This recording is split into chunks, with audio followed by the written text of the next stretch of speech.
Jangan pernah melakukan galbay kalau kalian belum tahu hal-hal ini, karena ini memang sangat berbahaya sekali ketika kalian melakukan galbay tapi ya nggak tahu caranya, nggak tahu syarat dan ketentuannya. Di sini saya mau bahas buat kalian.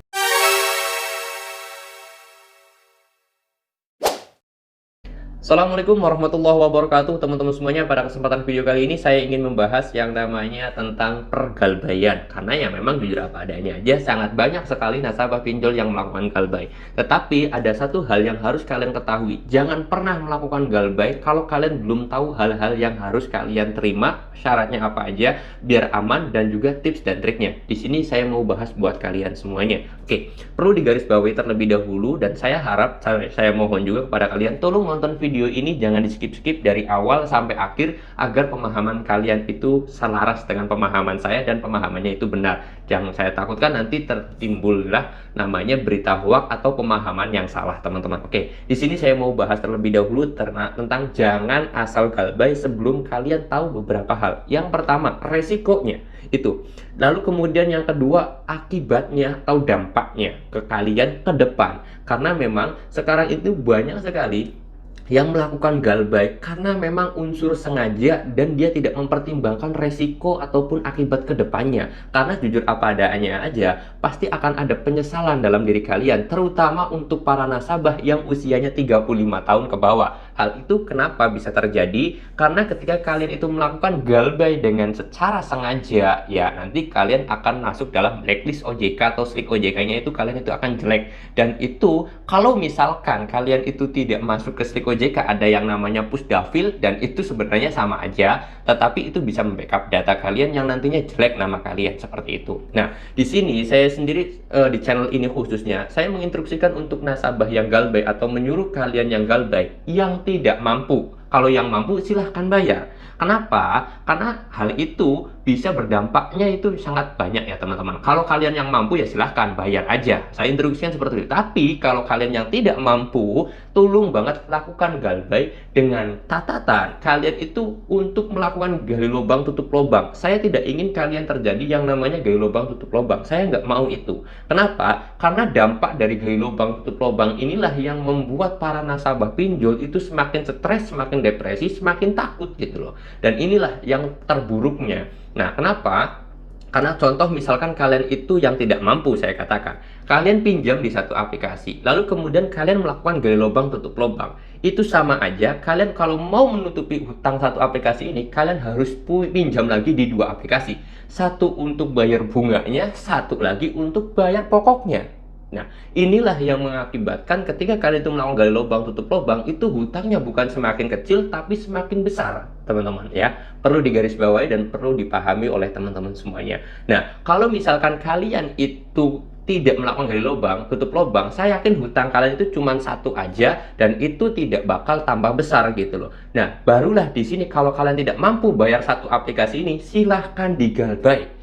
Kalau misalkan sudah dua aplikasi, silahkan digalbay, jangan gali lubang tutup lubang. Saya instruksikan, bahkan saya wajibkan buat kalian semuanya yang tidak mampu ini, jangan pernah kalian itu meminjam aplikasi lagi hanya untuk membayar dua pinjol yang kalian pinjam ini atau satu aplikasi pinjol ini. Itu yang tidak yang saya instruksikan untuk kalian galbay. Kalau yang mampu ya silahkan aja karena kalian mau bayar, itu seperti itu. Nah, dampak dan resikonya ke depan, karena jujur apa adanya aja, di era modern ini, di era digitalisasi ini, di era perkembangan yang sangat pesat, kita harus bisa berpikir 5 tahun lagi, 10 tahun lagi, atau bahkan 20 tahun lagi, bagaimana kita nanti mau bisnis, mau usaha, mau ambil rumah dengan sistem KPR, itu semuanya berdasarkan data di slick OJK, teman-teman ya. Kalau kalian mau bisnis, mau usaha, kalian mau minjem ke bank, data kalian jelek, kalian akhirnya nggak bisa usaha, akhirnya ekonomi kalian stagnan. Terus kemudian kalau kalian pengen beli rumah dengan sistem KPR, otomatis kalian susah ngambil sistem KPR-nya karena data kalian itu sudah masuk dalam blacklist, teman-teman ya. Dan saya harap kalian itu bisa mempertimbangkan hal itu. Kalau yang tidak mampu, ini ya nggak usah mikirin ke situ. Tapi kalau yang mampu, saya kira ya silahkan dibayar.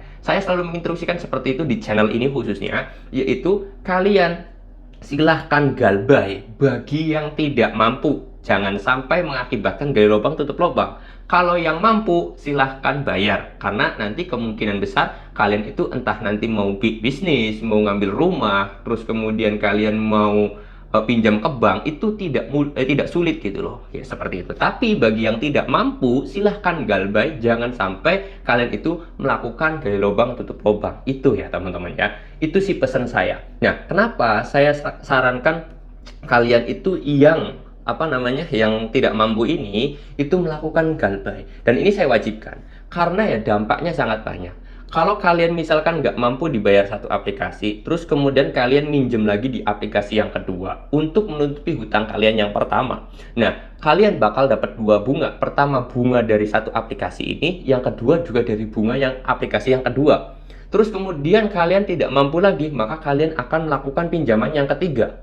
Dan seterusnya semakin banyak pinjaman yang kalian lakukan. Sedangkan kalian sendiri untuk membayar satu aplikasi aja nggak bisa, sedang apalagi membayar 5 aplikasi atau 4 aplikasi. Akhirnya harta kalian itu habis. Karena akhirnya jual motor, dijual. Mau rumah, dijual. Nah, terus kemudian juga akibatnya adalah kalian main joki. Main joki itu ketipu juga akhirnya. Pinjaman kalian bukannya lunas, tapi malah semakin banyak pinjaman yang kalian terima. Nah, itulah hal-hal yang sangat berbahaya sekali.